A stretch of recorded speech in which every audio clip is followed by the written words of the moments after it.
Magandang araw sa inyong lahat. Nais kong ibahagi sa inyo ang isang tunay na kwento na nangyari sa isang paaralan dito sa ating bansa.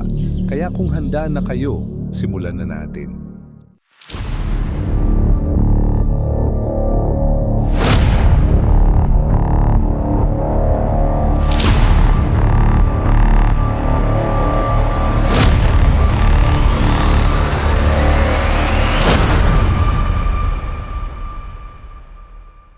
Sa isang sikat na paaralan sa lungsod, may grupo ng mga estudyante na napilitang lumipat sa isang silid-aralan na matagal nang hindi ginagamit. Hindi nila alam na ang simpleng paglipat na ito ang magiging simula ng kanilang hindi malilimutang karanasan. Sa unang araw pa lang, may kakaiba silang napansin.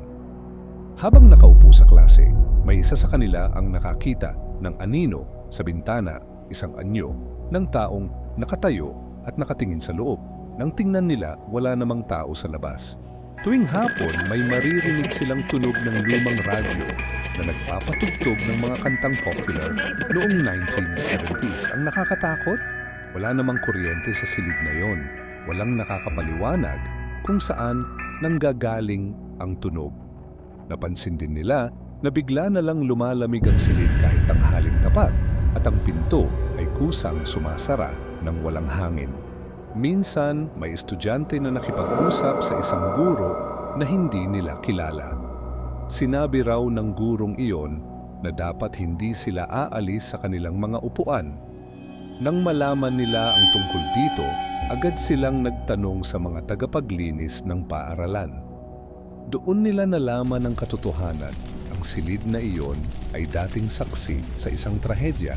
Isang guro raw ang nakulong sa loob ng masunog ang gusali maraming taon na ang nakalipas.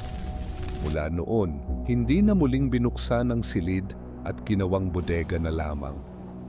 Ngunit ayon sa mga estudyante at kawani ng paaralan, hanggang ngayon ay nararamdaman pa rin nila ang presensya ng gurong hindi makapaghintay na magturo muli. Ang kwentong ito ay isa lamang sa maraming misteryosong pangyayari sa ating mga paaralan.